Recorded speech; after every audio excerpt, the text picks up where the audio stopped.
ਬਈ ਤੁਹਾਨੂੰ ਸਾਰਿਆਂ ਨੂੰ ਮੇਰੇ ਵੱਲੋਂ ਮੁਬਾਰਕ ਹੋਏ ਔਰ ਤੁਹਾਡਾ ਸਾਰਿਆਂ ਦਾ ਬਹੁਤ ਜ਼ਿਆਦਾ ਸ਼ੁਕਰੀਆ और अल्लाह दी ज़ात दा करोड़ा अरबा खरबा बेशुमार शुक्र।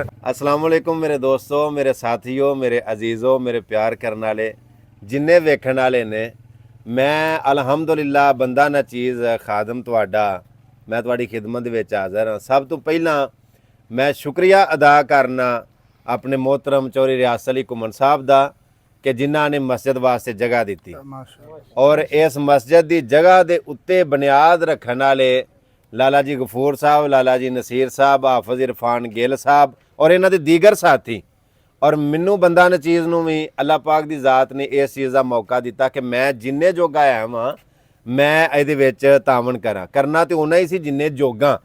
फिर मैं अपनी प्रॉपर्टी, अपनी जायदाद यानी मेरे पेज, मेरे चैनल, मेरियां आईडियां यही मेरी प्रॉपर्टी ने और जिन्ने मेरे वेखण वाले ने तुसी सारे दोस्त मेरे प्यार करने वाले मेरी तुसी कमाई हो।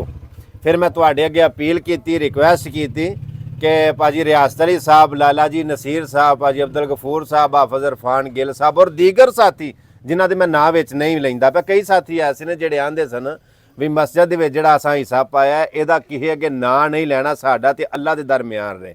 सो जिन्हां साथियां ने जिन्हां भी इहदे विच हिस्सा पाया वे उन्हां सारियां दा अल्लाह पाक कबूल फरमावे।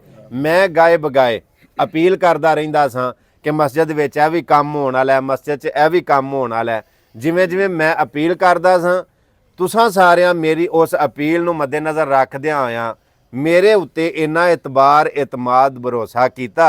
लेंटर दा मामला सी तां, नीहां दा मामला सी तां, जे मैं पानी वाली अपील कीती तुसां साथियां ने पानी वाले इस काम दे विच तावन कीता और अलहमदुलिल्लाह अज वेखो कि मतलब पानी वाला काम मुकम्मल हो गया, यानी बोर मुकम्मल हो गया है।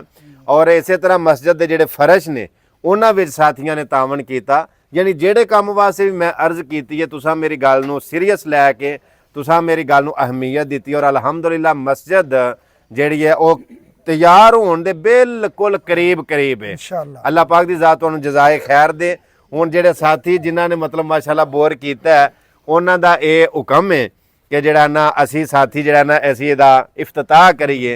साफ पानी मस्जिद दे विच ये नमाजी वजू करनगे, राहगीर जदों असी बाहर है फिल्टर ला के ते बाहर पॉइंट दिते ने जे तुसां अगे वेखे ने उथों पानी पीणगे, पानी खड़नगे, यकीनन उन्हां दा एक कतरा पानी दा पीता तुहाडे वास्ते जन्नत च नहरां बन जाणगीआं। यही सदका जारिया, यही अगे दी कमाई जे, यही बचत जे और यही अगे दा जखीरा जे। अल्लाह दी ज़ात तुहानूं सारिआं नूं जज़ाए खैर दे और अल्लाह कबूल करे। लो जी ए घुमन साहब रखो हाथ जरा तुसीं रखो भाई, आप सब बगाओ। लो जी मस्जिद दे बोर दा पानी दा भाजी हाथ रख लो नाल जी। बिस्मिल्लाह जी, ये इफ्तिताह हो गया जी। बिस्मिल्लाह जी, ए लो जी माशाअल्लाह जी, माशाअल्लाह अल्हम्दुलिल्लाह, वाह वाह वाह वाह।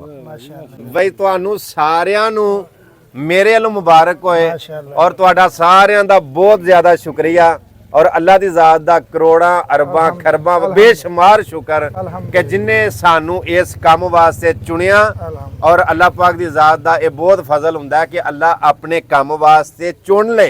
बिल्कुल फिर बाद विच असीं आखिर दे उत्ते आई दुआ करने आ कि रब्बाना तकब्बल मिन्ना इन्नका अंतस समीउल अलीम। रब्बा असी जिन्ने जोगे है असां एक कोशिश की साडी इस काबश नूं अपनी बारगाह च कबूल मंजूर फरमा।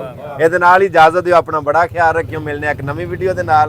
अल्लाह सोहणे दे वाले। अस्सलाम वालेकुम व रहमतुल्लाहि व बरकातहू। माशाअल्लाह।